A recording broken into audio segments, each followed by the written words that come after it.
তাই ভগবান নিজে বলছেন যে ব্রহ্ম মুহূর্তে বা সকালে ঘুম থেকে ওঠার পর এই 3টি শব্দ যারা প্রত্যেক দিন বলে তাদের জীবনেও দুর্ভাগ্য ছুঁতেও পারে না। তাই যদি বন্ধুরা আপনারা ব্রহ্ম মুহূর্তে ঘুম থেকে উঠে এটি বলতে পারেন তাহলে তো খুবই ভালো। কিন্তু যদি আপনারা প্রত্যেক দিন উঠতে এই সময় না পারেন তো সকালে যেই টাইমে আপনারা ঘুম থেকে ওঠেন সেই সময়ই আপনারা এই কথাটি বলবেন। রাধে কৃষ্ণ। বন্ধুরা চৈত্র মাস শুরু হয়ে গেছে। আমাদের হিন্দু ধর্মে এই মাসকে খুবই গুরুত্বপূর্ণ মানা হয়েছে, কারণ এই মাস শেষ হলে বন্ধুরা নতুন বছর পড়বে। তাই এই মাসে আমাদের কিছু কর্মের অনুসারী নতুন বছরে সৌভাগ্য বা দুর্ভাগ্য ডেকে আনে। তাই ভুলেও বন্ধুরা কিন্তু আপনারা এই মাসে সকালে ঘুম থেকে ওঠার পর এই কার্যগুলোকে একদমই করবেন না, নইলে নতুন বছরে বন্ধুরা কিন্তু আপনারা নিজেরাই দুর্ভাগ্য ডাকবেন। কারণ বন্ধুরা এই কাজগুলো এই মাসে আমাদের বাড়িতে অলক্ষ্মীকে জায়গা করে দেয়, আর অলক্ষ্মী যেখানে থাকে সেখানে রোগ ব্যাধি দুর্ভাগ্য আসবেই আসবে। কারণ অলক্ষ্মী যেই বাড়িতে থাকে সেই বাড়িতে মা লক্ষ্মী বসবাস করেন না। তাই আমাদের শাস্ত্র বলছে যে চৈত্র মাসে নতুন বছর শুরু হওয়ার মুখে এই কাজগুলিকে সকালবেলায় ভুলেও করতে নেই। কারণ সকাল বন্ধুরা আমাদের জীবনে খুবই গুরুত্বপূর্ণ। এই সময় কিছু কার্য নির্ধারণ করে যে আমাদের পুরো দিন বা ভবিষ্যৎ কেমন হবে। তাই সকালে ঘুম থেকে উঠে সবার প্রথমে আমাদের ভগবানকে প্রণাম করে তাকে স্মরণ করা উচিত। এতে সকল প্রকার বাধা বিঘ্ন থেকে তিনি আপনাদের রক্ষা করবেন এবং নতুন বছর আপনাদের খুবই ভালো কাটবে। তাই বন্ধুরা আপনাদের প্রত্যেকের জানা দরকার যে সকালে ঘুম থেকে উঠে কোন 4টি কাজ মানুষের জীবনে দুর্ভাগ্য ডেকে আনে। যে বাড়িতে সকালে এই 4টি কাজ করা হয় সেই বাড়িতে দরিদ্রতা আসবেই। তাই পরিবারের সুখ শান্তি বজায় রাখার জন্য বন্ধুরা আপনাদের কিন্তু এই 4টি নিয়ম অবশ্যই মানা উচিত।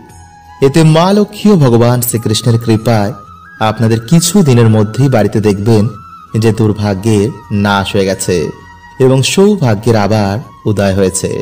তাই ভিডিওটি কিন্তু বন্ধুরা আপনারা অবশ্যই পুরো দেখুন এবং ভিডিওটি একটি লাইক করে কমেন্টে হর হর মহাদেব ও জয় শ্রীকৃষ্ণ অবশ্যই লিখুন।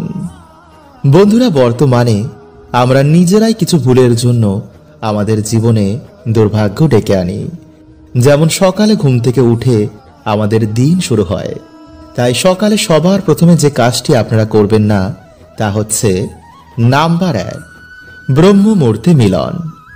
বন্ধুরা ব্রহ্ম মুহূর্ত সাধারণত ভোর 3:30 থেকে 5টা বা 5:30টার মতন চলে। এই সময় বন্ধুরা আপনারা কিন্তু ভুলেও এই কার্য করবেন না, কারণ বন্ধুরা এই সময় মহাদেব ও মাতা পার্বতী নন্দীতে বিরাজ করে এই মর্তলোকে ভ্রমণ করেন এবং ভগবান বিষ্ণু মা লক্ষ্মীও এই সময় এই মর্তলোকে ভ্রমণ করেন। এছাড়া বিভিন্ন দেবদূতেরা এই সময় আমাদের বাড়িতে আসেন। তাই সেই সময় যদি তারা দেখেন যে আমাদের বাড়িতে সকাল সকাল ভগবানের নাম হচ্ছে, একটি প্রদীপ জ্বলছে এবং পরিষ্কার পরিচ্ছন্ন রয়েছে, তো বন্ধুরা এতে ভগবান কিন্তু অত্যন্তই প্রসন্ন হন এবং সেই বাড়িতে তিনি বিরাজ করেন। কিন্তু সেই মুহূর্তে যদি স্বামী স্ত্রী এই ধরনের কার্য করে তো বন্ধুরা সেই বাড়িতে কিন্তু ভগবান কখনোই আগমন করেন না, ফলে সেই বাড়িতে বাস করেন দেবী অলক্ষ্মী। শাস্ত্র বলছে যে দিনের সব থেকে পবিত্র সময় হচ্ছে এই ব্রহ্ম মুহূর্ত। এই সময় মানুষের ভাগ্যই পাল্টে দেয়। নাম্বার 2, বন্ধুরা সকালে ঘুম থেকে উঠেই কিন্তু নিজের মুখ আয়নায় দেখবেন না। তাই যে ঘরে আপনারা ঘুমাবেন সেই ঘরে কিন্তু আপনারা আয়না রাখবেন না, কারণ বন্ধুরা সকাল সকাল ঘুম থেকে উঠে আয়নায় নিজের মুখ দেখা কিন্তু দুর্ভাগ্যকে ডাকে। তাই সকালে ঘুম থেকে উঠে আপনারা ভগবানকে স্মরণ করে ধ্যানে ভগবানের চিন্তন করে বাড়িতে যে ছোট বাচ্চা রয়েছে তার মুখ দর্শন করে দিনটি শুরু করবেন এবং তারপর আপনারা স্নান করে এসে ভগবানের পুজো অর্চনা করে তুলসী মঞ্চ ও সূর্য নারায়ণ ভগবানকে জল অর্পণ করে তাদের আশীর্বাদ নিয়ে দিনটি শুরু করুন। এরপর আপনারা আপনাদের যে গুরু মন্ত্র রয়েছে বা যা ইষ্ট মন্ত্র আপনারা জপ করেন তা জপ করুন। নাম্বার 3, বন্ধুরা স্নান না করে কিন্তু আপনারা ঘুম থেকে উঠে চোখ ডলতে ডলতে একদমই কিন্তু রান্নাঘরে ঢুকবেন না। তাই সবার প্রথমে আপনারা স্নান করে রান্নাঘরে সামান্য গঙ্গা জল ছিটিয়ে মা অন্নপূর্ণাকে স্মরণ করে তারপরেই আপনার রান্নাঘরে গিয়ে রান্নাবান্নার কাজ করবেন। এতে বন্ধুরা সদৈব আপনাদের রান্নাঘরে মা অন্নপূর্ণার বাস হবে। নাম্বার 4, বন্ধুরা ভুল করেও কিন্তু আপনারা কারোর সাথে সকালবেলায় ঝগড়া ঝামেলা করবেন না। কারণ বন্ধুরা আমি জানি যে পরিবারে সবাই সমান হয় না, কারণ না কারোর জন্য ঠিকই মাথা গরম হয়ে যায়। কিন্তু বন্ধুরা আপনি হচ্ছেন জ্ঞানী, আপনি জানেন যে কোনটা করা ঠিক আর কোনটা করা বেঠিক। তাই পরিবারের সুখ শান্তি বজায় রাখার জন্য আপনাকেই গুরু হতে হবে। আপনি ভগবান শ্রীকৃষ্ণের সন্তান, আপনি কি অল্পতে হেরে যাবেন? মোটেও নয়, তাই না? বন্ধুদের আগের ভিডিওতে আমি আপনাদের জানিয়েছিলাম যে চৈত্র মাসে সকালে ঘুম থেকে উঠে কোন 3টি জিনিস আমাদের অবশ্যই দর্শন করা উচিত। কারণ বন্ধুরা এই মাসের সকল কর্মফল আমাদের নতুন বছরে ভোগতে হয়। তাই সকল রকমের ভালো কর্ম ভালো কাজ আমাদের এই মাসে বেশি করে করা উচিত। কারণ শাস্ত্র বলছে বন্ধুরা যে কোনো কিছুর শেষ নতুন কিছুর আরম্ভ করে, ধ্বংসই নতুন সৃষ্টির কারণ। তাই আপনাকেও বন্ধুরা এই মাসে দুর্ভাগ্য দূর করে নতুন বছরে সৌভাগ্যের সূচনা করতে হবে। কারণ বন্ধুরা এখন আমরা যা ভুগছি তা আমাদের অতীতের কর্মফল, এবং ভবিষ্যতে যা আমরা ভুগব তা আমাদের বর্তমানের কর্মফল। তাই ভগবান নিজে বলছেন যে ব্রহ্ম মুহূর্তে বা সকালে ঘুম থেকে ওঠার পর এই 3টি শব্দ যারা প্রত্যেক দিন বলে তাদের জীবনেও দুর্ভাগ্য ছুঁতেও পারে না। তাই যদি বন্ধুরা আপনারা ব্রহ্ম মুহূর্তে ঘুম থেকে উঠে এটি বলতে পারেন তাহলে তো খুবই ভালো। কিন্তু যদি আপনারা প্রত্যেক দিন উঠতে এই সময় না পারেন তো সকালে যেই টাইমে আপনারা ঘুম থেকে ওঠেন সেই সময় আপনারা এই কথাটি বলবেন।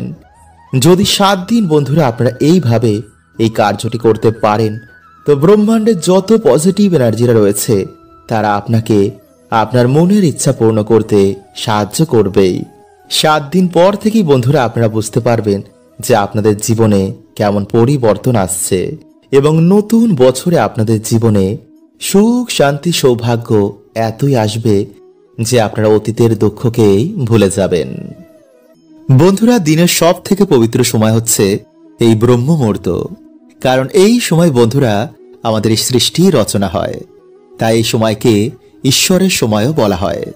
তাই এই সময় যদি আপনারা ঘুম থেকে উঠে এই 3টি শব্দ বলেন তো বন্ধুরা এতে আপনাদের সকল মনোবাসনা পূর্ণ হবেই। আর এটি কিন্তু আমি বলছি না, স্বয়ং বিষ্ণু পুরাণে ভগবান বিষ্ণু নিজে বলছেন। তাই কি সেই শব্দ কিভাবে আপনারা বলবেন তা জানতে ভিডিওটি অবশ্যই পুরো দেখুন, এবং ভিডিওটি বন্ধুরা আপনারা একটি লাইক করে কমেন্টে আপনারা বলুন হর হর মহাদেব ও জয় শ্রীকৃষ্ণ। বন্ধুরা বিষ্ণু পুরাণের প্রথম খণ্ডের 3য় অধ্যায়ে ভগবান বলছেন যে একটি পুরো দিনের মধ্যে 30টি মুহূর্ত হয়, আর তার মধ্যে 10টি হচ্ছে অশুভ, 16টি হচ্ছে শুভ, বিচিত্র 2টি এবং মহৎ 2টি।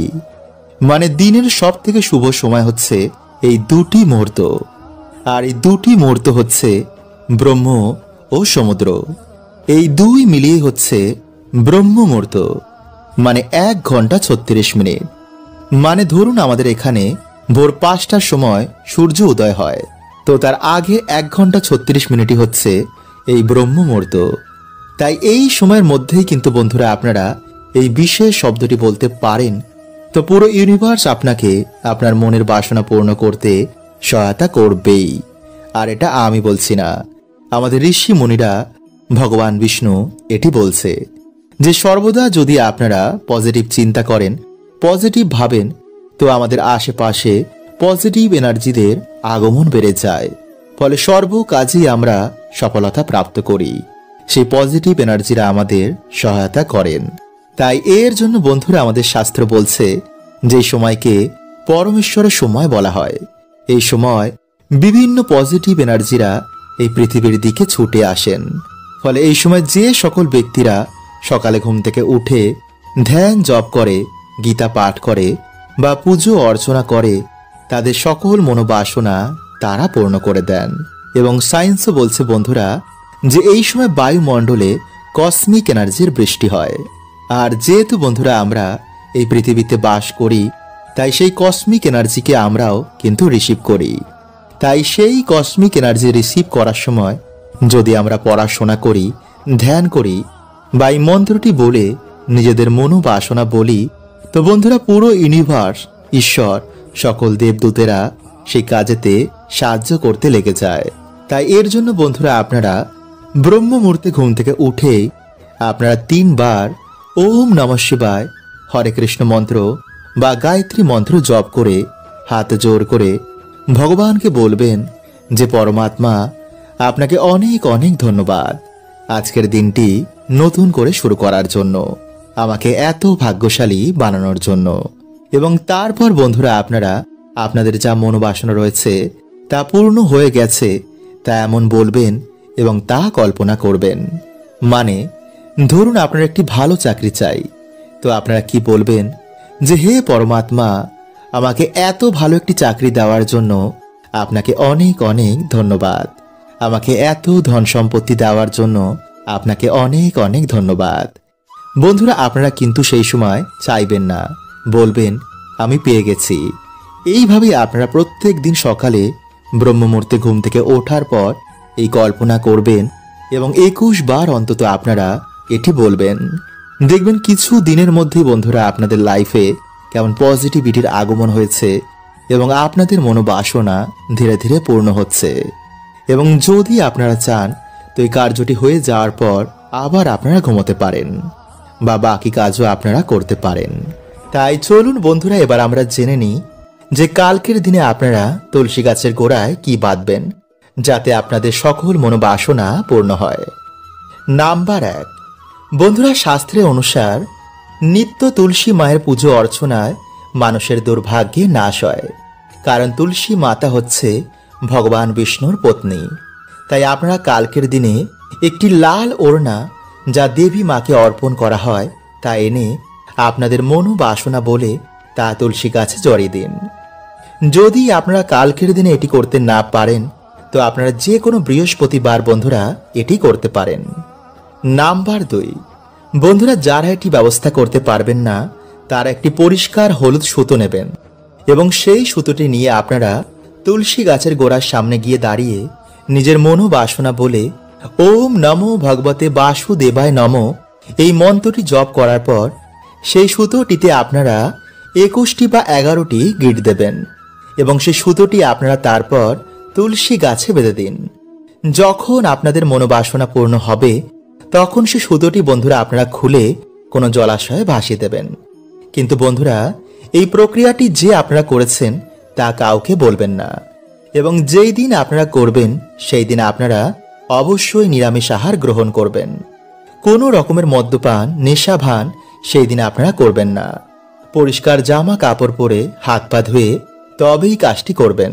বন্ধুরা বাড়িতে মা লক্ষ্মীর আগমনের জন্য এই বিশেষ টোটকাটি যদি আপনারা করেন তো 21 দিনের মধ্যেই আপনারা সুফল পাবেনই পাবেন, আপনাদের আর্থিক ভাগ্য চমকাবেই। তাই এই মাসে কিন্তু বন্ধুরা এই কার্যটি করতে আপনারা একদম ভুলবেন না, কারণ এই বিশেষ টোটকাটি বন্ধুরা আপনাদের জীবনে যে দুর্ভাগ্য দরিদ্রতা লেগেই রয়েছে তা নাশ করে দেবে। ফলে আপনাদের আর্থিক উন্নতি হবেই হবে, আপনাদের জীবনে সুখ শান্তি আবার ফিরে আসবে। চারিদিক থেকে আপনাদের বাড়িতে সৌভাগ্য, কর্মযোগ, ব্যবসায় উন্নতি এই সব কিছুতে আপনারা খুশির খবর পাবেন। মা লক্ষ্মী সদৈব আপনাদের বাড়িতে আপনাদের রক্ষা করবেন। কোনো রকম নেগেটিভ শক্তি, অলক্ষ্মীর প্রভাব আপনাদের বাড়িতে থাকবে না।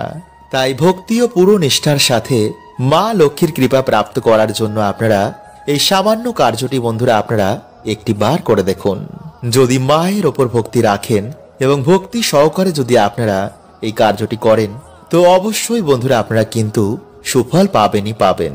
তাই চলুন বন্ধুরা এবার আমরা জেনে নিই যে কোন সেই বিশেষ প্রক্রিয়াটি এবং সঠিকভাবে কিভাবে আপনারা এই প্রক্রিয়াটি করবেন।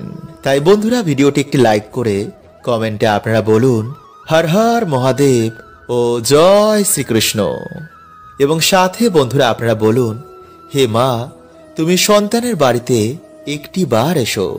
বন্ধুরা, যেই দিন আপনারা এই প্রক্রিয়াটি করবেন সেই দিন সকাল সকাল ঘুম থেকে উঠে স্নান কার্যটি করে ফেলবেন, মানে সকাল সকাল আপনারা শুদ্ধ হয়ে যাবেন।